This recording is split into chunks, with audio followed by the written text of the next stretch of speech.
Hey guys, Angus here. I'm going to show you how to set up Myfitnesspal properly. So once you've inputted all your information into Myfitnesspal, return to the home screen. And the macronutrients Myfitnesspal normally gives out are complete nonsense, and the calories sometimes are complete nonsense as well. So I'm going to show you how to change that first of all. So you need to go in the bottom right hand corner, it says more with three dots. This looks a little bit different on Android, but I'm sure you guys will find it. You'll get to the menu.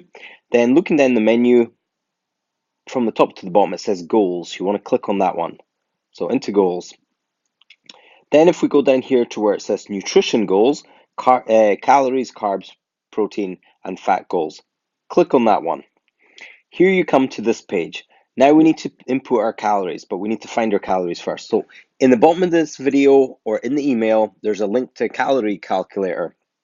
So I've got that set up. We're going to go into here. So what you need to do is input your details. You can read that a little bit on the side there, but what you need to do is put in your details either in pounds or in kilograms and your height in inches or centimeters. Really important to note, if you put it in pounds as weight, you must use inches as your height. If you put it in kilograms as your weight, you must use centimeters as your height. Put in your age, your gender. For most people, put in your sedentary. Um, Otherwise, it will give you more calories than you actually need. Activity level, unless you have a really active job, I wouldn't do that. And then select whether you use metric or not. Metric would be kilograms and centimeters. Click calculate, and that should work out your calories. So I've already know mine, so click back to here. So my calories are already set up. I'll show you what it looks like. So whatever the number it gives you, pop it into here, change it to that number, and then press the little tick, and it should load up. Then click on either carbohydrates, protein, or fat, doesn't matter which one, and it will bring up this little dial. The only thing you need to worry about is setting your protein. Let's say all these are minus. So what you need to do is set your protein first. If you see where it says protein and a 0 with grams there, we are looking for roughly in the range of 1 gram per kilogram of body weight to 2 grams per kilo of body weight at the upper end. So I weigh 96 kilos, so I need between 96 kilos and just under 200 kilos. So for me, I've selected 175. By tracking and doing this, I know that's kind of a number I can reach. And this is a target number. The minimum you want to eat is 1 gram per kilogram of body weight. So if you weigh 60 kilos, you need 60 grams. If you weigh 50 kilos, you need 50 grams, and so on. You need to eat more than that. But it's best to set your protein a little bit higher than that, about 1.5 grams to 2 grams, around about in that range. So once you've set that, now you've got carbohydrates and fat to choose. So these macronutrients work the same. Um, these are what's going to kind of create your calorie deficit. Protein works a little bit differently. I'll explain more later on in the course. So we're going to set carbs and fat to whatever you want. So I've used up 30 grams, 30% of my total.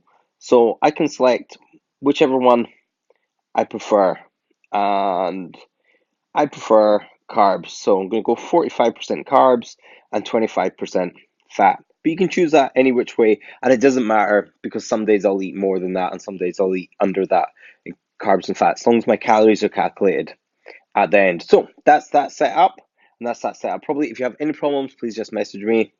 Press the little tick, and that should all save there. So we're going to go back. So I'm going to give you couple of tips to just get you started.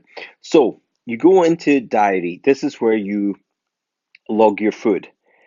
So I'm going to log a snack just now. So I'm going to press snack and I'm going to press add food. So here I have a menu. These are my frequently eaten foods in here, but the snack I had, or so you can search in the search bar. So you can search in there in the search bar, or if you look at the top right hand corner, you got these lines that looks like a barcode, because that, if you press that, is a barcode scanner. So I've got this peanut butter, scan the barcode. There we go, I've tracked barcodes, but that's 624 calories because that serving size is 100 grams. Now, I didn't eat 100 grams of this. So here's the second tip. So the barcode scanner was the first tip. This is the second tip. You click on serving size, change that to 1 gram, and then number of servings. So how much peanut butter did I have? So I had 15 grams. So you've got fractions and decimals. It's better to change this to decimals, and this is the easiest way of doing this. So I had 15 grams. Click. So that's the portion I had. So it was 94 calories. And if we look here at the carbs, fat, and protein in the little dial, you can see it's all red because peanut butter is mostly fat.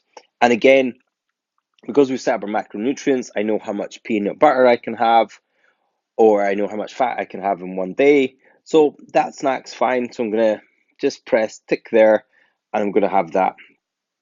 The next thing you guys should be aware of is here. So at the top where it says goal, I can have 2,334 calories, and I've eaten 671 calories.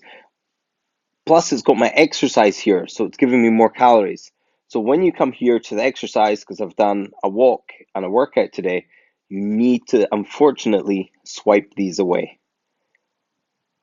Bye-bye. So that's